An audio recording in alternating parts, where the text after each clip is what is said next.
Hello, good morning, नमस्कार। सभी का स्वागत है स्पिरिचुअलिटी मैटर्स अध्यात्म की और मेरे इस चैनल पे। आई होप सब अच्छा कर रहे होंगे अपनी लाइफ में, लाइफ को एंजॉय कर रहे होंगे, गीता सत्र का आनंद ले रहे होंगे और इस गीता ज्ञान से बहुत कुछ सीख रहे होंगे। तो हमने दिव्य ज्ञान 14 अध्याय स्टार्ट किया है, श्रीमद् भगवद गीता चल रहा है। ठीक है, आज अभी तक 3 श्लोक हो चुके हैं। कल ही हमने इसकी शुरुआत की है। आज 3 और श्लोक लेते हैं, देखते हैं आज का ज्ञान हमें क्या सिखा रहा है। शुरू करते हैं आज का सेशन। Let's get started. चौथा श्लोक। अर्जुन उवाच, यानी अर्जुन इसमें कह रहे हैं, अपरम भवता जन्म परम जन्म विवस्वता, यानी यहाँ सूर्यदेव के लिए कहा गया है। कथम एतत् विजानीयाम त्वम आदौ प्रोक्तवान इति। इसका अर्थ देखिए। अर्जुन ने कहा, सूर्यदेव विवस्वान आपसे पहले हो चुके ज्येष्ठ हैं, तो फिर मैं कैसे समझूं कि प्रारंभ में भी आपने इन्हें इस विद्या का उपदेश दिया था। इसका तात्पर्य देखिए। जब अर्जुन भगवान का माना हुआ भक्त है तो फिर उसे कृष्ण के वचनों पर विश्वास क्यों नहीं हो रहा था। तथ्य यह है कि अर्जुन यह जिज्ञासा अपने लिए नहीं कर रहा है, अपितु यह जिज्ञासा उन सबों के लिए है जो भगवान में विश्वास नहीं करते हैं ना, अथवा उन असुरों के लिए है जिन्हें यह विचार पसंद नहीं है कि कृष्ण को भगवान माना जाए। उन्हीं के लिए अर्जुन यह बात इस तरह पूछ रहा है, मानो वह स्वयं भगवान या कृष्ण से अवगत ना हो। ठीक है, समझ गए। ये हम लोग के लिए जिज्ञासा की गई है। जैसा कि 10वें अध्याय में स्पष्ट हो जाएगा, अर्जुन भली भांति जानता था कि क्या जानते थे कि ये जो भगवान हैं श्री कृष्ण ही कौन हैं, श्री भगवान हैं, और वे प्रत्येक वस्तु के मूल स्रोत हैं, यानी उनसे ही सारी चीज़ें हैं, तथा ब्रह्म की चरम सीमा है। निसंदेह कृष्ण इस पृथ्वी पर देवकी के पुत्र रूप में भी अवतीर्ण हुए। सामान्य व्यक्ति के लिए समझ पाना अत्यंत कठिन है कि कृष्ण किस प्रकार उसी शाश्वत आदि पुरुष श्री भगवान के रूप में बने रहे।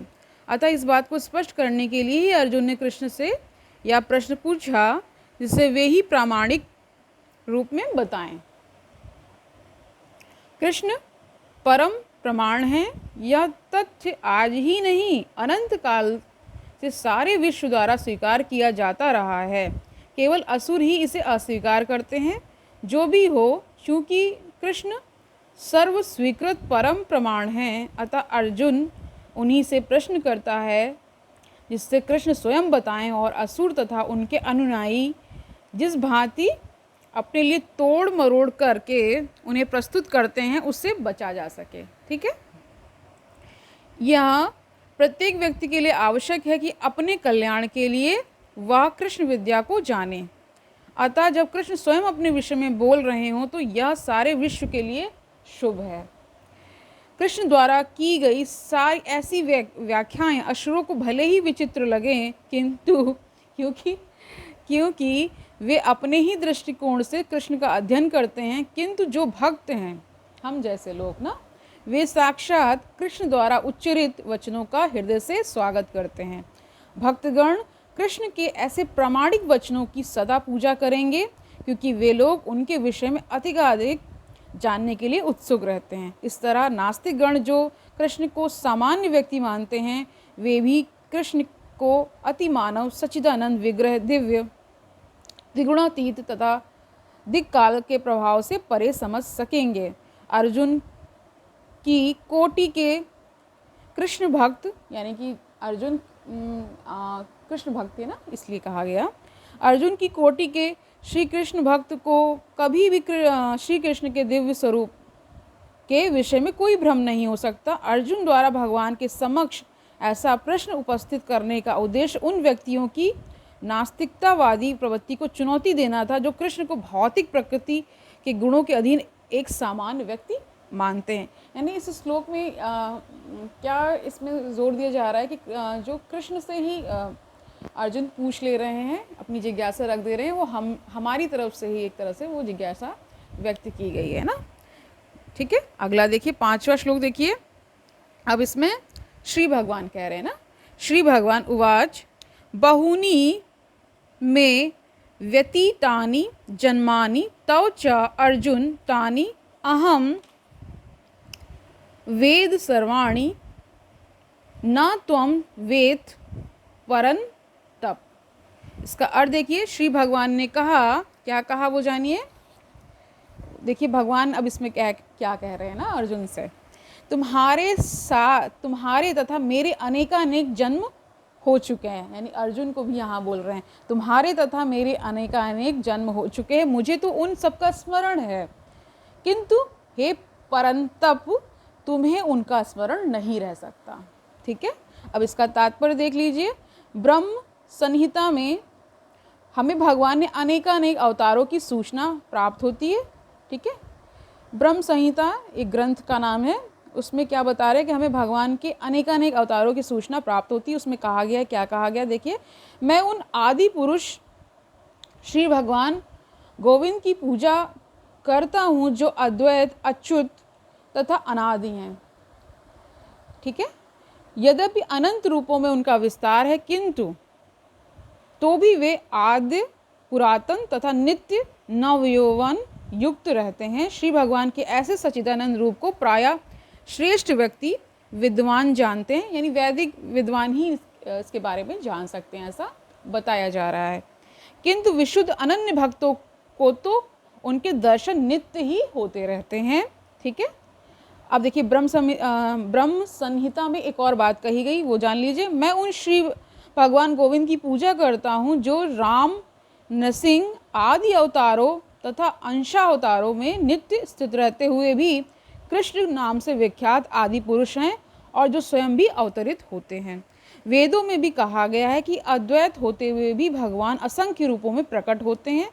वे उस वैदुर्य मणि के समान हैं जो अपना रंग परिवर्तित करते हुए भी एक ही रहता है। इन सारे रूपों को विशुद्ध निष्काम भक्त ही समझ पाते हैं, केवल वेदों के अध्ययन से उनको समझा नहीं जा सकता ना। ठीक है, अर्जुन जैसे भक्त कृष्ण के नित्य सखा हैं। कह रहे हैं अर्जुन जैसे भक्त के जो मतलब कृष्ण ही क्या है, सखा हैं, नित्य सखा हैं। और जब भी भगवान अवतरित होते हैं तो उनके पार्षद भक्त भी विभिन्न रूपों में उनकी सेवा करने के लिए उनके साथ साथ अवतार लेते हैं। यानी कि जैसे मान लीजिए, अगर एग्जाम्पल लीजिए आप, तो अगर प्रहलाद का वो प्रहलाद परम भक्त थे, तो अगर उनका अवतरण हो रहा है तो नरसिंह भगवान का भी हो रहा है, तो भक्त और भगवान एक साथ ही जन्म लेते हैं, अपनी लीलाएं करते हैं ना, ऐसा बताया जा रहा है। अर्जुन ऐसा ही भक्त है और इस श्लोक में पता चलता है, कह रहे इस श्लोक से पता चलता है कि लाखों वर्ष पूर्व जब भगवान श्री कृष्ण ने भगवद गीता का प्रवचन सूर्यदेव विवस्वान से किया था, तो उस समय अर्जुन भी किसी भिन्न रूप में उपस्थित था। समझ गए? किंतु भगवान तथा अर्जुन में यह अंतर है कि भगवान ने यह घटना याद रखी, किंतु अर्जुन उसे याद नहीं रख सका। अंश रूप जीवात्मा तथा परमेश्वर में यही अंतर है। यद्यपि अर्जुन को यहाँ परम शक्तिशाली वीर के रूप में संबोधित किया गया है जो शत्रुओं का दमन कर सकता है, किंतु विगत जन्मों में जो घटनाएं घटी हैं उन्हें स्मरण रखने में वह अक्षम है। यानी कि यहाँ बताया जा रहा है सिर्फ भगवान को ही अपने सारे जन्मों का बोध रहता है। ठीक है, ऐसा कहा जाता है। और जो भक्त हैं वो विस्मरण कर जाते हैं ना, उनको याद नहीं रहता। जैसे अर्जुन को याद नहीं है कि पिछले जन्म में वो क्या थे, लेकिन श्री भगवान को सब कुछ याद है, वही बता रहे हैं। अतः भौतिक दृष्टि से जीव चाहे कितना ही बड़ा क्यों ना हो, वह कभी परमेश्वर की समता नहीं कर सकता, यानी उनके बराबर नहीं हो सकता। भगवान का नित्य संगी निश्चित रूप से मुक्त पुरुष होता है, किंतु वह भगवान के तुल्य नहीं होता। ब्रह्म संहिता में भगवान को अच्युत कहा गया है, जिसका अर्थ होता है कि वे भौतिक संपर्क में रहते हुए भी अपने को नहीं भूलते। ठीक है, अतः भगवान तथा जीव कभी भी सभी तरह से एक समान नहीं हो सकते, भले ही जीव अर्जुन के समान मुक्त पुरुष क्यों ना हो। यद्यपि अर्जुन भगवान का भक्त है, किंतु कभी कभी वह भी भगवान की प्रकृति को भूल जाता है, किंतु दैवी कृपा से भक्त तुरंत भगवान की अच्युत स्थिति को समझ जाता है, जबकि अभक्त या असुर इस दिव्य प्रकृति को नहीं समझ पाता। यानी यहाँ अंतर बताया जा रहा है। जो भक्त हैं, मान लीजिए कुछ समय के लिए विस्मरण होगा भी तो उन्हें कुछ समय बाद याद आ जाता है, लेकिन जो आसुरी प्रवृत्ति के हैं, है ना, जो भक्त नहीं है, उनको याद ही नहीं होता ना, हमेशा डाउट में ही रहते हैं कि ये भगवान है कि नहीं है। इस तरह का उनका मतलब उनका मनन चिंतन इस प्रकार का चलता है। वो भगवान को एक सामान्य रूप में ही देखने लगते हैं। यही भक्त और अभक्त में डिफरेंस है। ठीक है, समझ गए। फलस्वरूप गीता के विवरण आसुरी मस्तिष्कों में नहीं चढ़ पाते। कृष्ण को लाखों वर्ष पूर्व संपन्न कार्यों की स्मृति बनी हुई है, किंतु अर्जुन को स्मरण नहीं है। यद्यपि अर्जुन तथा कृष्ण दोनों ही शाश्वत स्वभाव के हैं। यहाँ पर हमें यह भी देखने को मिलता है कि शरीर परिवर्तन के साथ साथ जीवात्मा सब कुछ भूल जाता है, किंतु कृष्ण सब स्मरण रखते हैं, क्योंकि वे अपने सच्चिदानंद शरीर को बदलते नहीं। ठीक है, वे अद्वैत हैं, जिसका अर्थ है कि उनके शरीर तथा उनकी आत्मा में कोई अंतर नहीं है। उनसे संबंधित हर वस्तु आत्मा है, जबकि बद्ध जीव अपने शरीर से भिन्न होता है। चूँकि भगवान के शरीर तथा आत्मा अभिन्न है, यानी उन्हें अलग नहीं किया जा सकता। अभिन्न का अर्थ होता है जिसको अलग नहीं किया जा सकता। अतः उनकी स्थिति तब भी सामान्य जीव से भिन्न बनी रहती है जब वे भौतिक स्तर पर अवतार लेते हैं। असुरगण भगवान की इस दिव्य प्रकृति से तालमेल नहीं बैठा पाते, जिसकी व्याख्या अगले श्लोक में भगवान स्वयं करते हैं। अब छठा श्लोक देखिए। अजः अपि सन अव्यय आत्मा भूतानाम ईश्वरा अपि सन प्रकृतिम स्वाम अधिष्ठाय संभवामि आत्म माया। इसका अर्थ देख लीजिए। यद्यपि मैं अजन्मा तथा अविनाशी हूँ और यद्यपि मैं समस्त जीवों का स्वामी हूँ, तो भी प्रत्येक युग में मैं अपने आदि दिव्य रूप में प्रकट होता हूँ। इसका तात्पर्य देख लीजिए। भगवान ने अपने जन्म की विलक्षणता बतलाई है। यद्यपि वे सामान्य पुरुष की भांति प्रकट हो सकते हैं, किंतु उन्हें विगत अनेकानेक जन्मों की पूर्ण स्मृति बनी रहती है, जबकि सामान्य मनुष्य को कुछ ही घंटे पूर्व की घटना स्मरण नहीं रहती है। जैसे हम लोग भी इस संसार में हैं और कई चीज़ें हम भूलते रहते हैं ना, तो वो हमें एक तरह से हमारा ही कैरेक्टरिस्टिक्स है ना, एक लक्षण है मनुष्य होने का कि वो भूलता है ना। यदि कोई पूछे कि एक दिन पूर्व इसी समय तुम क्या कर रहे थे, तो सामान्य व्यक्ति के लिए इसका तत्काल उत्तर दे पाना कठिन होगा। उसे इसको स्मरण करने के लिए अपनी बुद्धि को कुरेदना पड़ेगा कि वह कल इसी समय क्या कर रहा था। फिर भी लोग प्रायः अपने को ईश्वर या कृष्ण घोषित करते रहते हैं। मनुष्य को ऐसी निरर्थक घोषणाओं से भ्रमित नहीं होना चाहिए। अतः भगवान दोबारा अपनी प्रकृति या स्वरूप की व्याख्या करते हैं। प्रकृति का अर्थ स्वभाव तथा स्वरूप दोनों है। भगवान कहते हैं कि वे अपने ही शरीर में प्रकट होते हैं। वे सामान्य जीव की भांति शरीर परिवर्तन नहीं करते। इस जन्म में बद्ध जीव का एक प्रकार का शरीर हो सकता है, किंतु अगले जन्म में दूसरा शरीर रहता है। बता रहे हैं जैसे इस जन्म में हम लोग का ये कॉस्ट्यूम है और अगले जन्म में दूसरा हो जाता है ना, वही बता रहे हैं। भौतिक जगत में जीव का कोई स्थायी शरीर नहीं है, अपितु वह एक शरीर से दूसरे में देहांतरण करता रहता है, किंतु भगवान ऐसा नहीं करते। जब भी वे प्रकट होते हैं तो अपनी अतरंगा शक्ति से वे अपने उसी आद्य शरीर में प्रकट होते हैं। दूसरे शब्दों में श्री कृष्ण इस जगत में अपने आदि शाश्वत स्वरूप में दो भुजाओं में बांसुरी धारण किए अवतरित होते हैं। वे इस भौतिक जगत से निष्कलुषित रहकर अपने शाश्वत शरीर सहित प्रकट होते हैं। यद्यपि वे अपनी उसी दिव्य शरीर में प्रकट होते हैं और ब्रह्मांड के स्वामी होते हैं, तो भी ऐसा लगता है कि वे सामान्य जीव की भांति प्रकट हो रहे हैं। ठीक है, यद्यपि उनका शरीर भौतिक शरीर की भांति क्षीण नहीं होता, फिर भी ऐसा प्रतीत होता है कि भगवान कृष्ण बालपन से कुमारावस्था तथा कुमारावस्था से तरुणावस्था प्राप्त करते हैं। किंतु आश्चर्य तो यह है कि वे कभी युवावस्था से आगे नहीं बढ़ते। ठीक है, कुरुक्षेत्र युद्ध के समय उनके अनेक पौत्र थे, या दूसरे शब्दों में वे भौतिक गणना के अनुसार काफ़ी वृद्ध थे, फिर भी वे 20-25 वर्ष के युवक जैसे लगते थे। हमें कृष्ण की वृद्धावस्था का कोई चित्र नहीं दिखता, क्योंकि वे कभी भी हमारे समान वृद्ध नहीं होते। यद्यपि वे तीनों कालों में भूत, वर्तमान तथा भविष्य काल में सबसे वयोवृद्ध पुरुष हैं। यानी कह रहे हैं कि ये इससे समझ में आता है कि काल का प्रभाव भगवान पर नहीं पड़ता, इसीलिए वो क्या है, वृद्ध नहीं होते कभी ना, इसीलिए बता रहे हैं। ना तो उनका शरीर और ना ही बुद्धि कभी क्षीण होती है या बदलती है, अतः यह स्पष्ट है कि इस जगत में रहते हुए भी वे उसी अजन्मा सच्चिदानंद रूप वाले हैं, जिनके दिव्य शरीर तथा बुद्धि में कोई परिवर्तन नहीं होता। वस्तुतः उनका आविर्भाव और तिरोभाव सूर्य के उदय तथा अस्त के समान है। जैसे सूर्य नहीं, उसका एक तरह से कहते हैं ना, सूर्य को एक तरह से कह सकते हैं कि ये सारी जो जितनी भी नेचुरल बॉडीज़ हैं, तो कई लोग इनको ही क्या बोलते हैं, इनकी ही भी पूजा करते हैं ना, आपने पढ़ा होगा। तो कई लोग ये जो प्राकृतिक चीज़ें हैं उनकी भी पूजा करते हैं। तो वही यहाँ पे है कि कई लोगों का ऐसा मानना है कि एनर्जी के फॉर्म में लोग उनकी पूजा करते हैं। तो सूर्य तो सबसे बड़ी एनर्जी अर्थ में है ना, अर्थ को देता है, उसकी वजह से ही सारी लाइफ पॉसिबल होती है ना, वही बता रहे हैं। ठीक है, वस्तुतः उनका कह रहे हैं कि यहाँ पे जैसे कि सूर्य मतलब उगता है और ढलता है, उसी प्रकार उन्होंने इस तरह से तुलना की है। ओके, आइए आगे जानिए। वस्तुतः उनका आविर्भाव और तिरोभाव सूर्य के उदय तथा अस्त के समान है, जो हमारे सामने से घूमता हुआ हमारी दृष्टि से ओझल हो जाता है। जब सूर्य हमारी दृष्टि से ओझल रहता है तो हम सोचते हैं कि सूर्य अस्त हो गया, और जब वह हमारे समक्ष होता है तो हम सोचते हैं कि वह क्षितिज में है।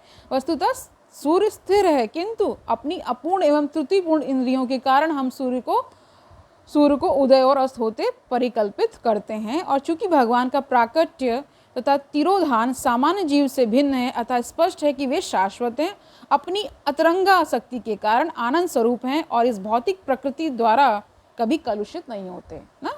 वेदों द्वारा भी पुष्टि की जाती है कि भगवान अजन्मा होकर भी अनेक रूपों में अवतरित होते रहते हैं, मतलब उनका अवतरण होता रहता है।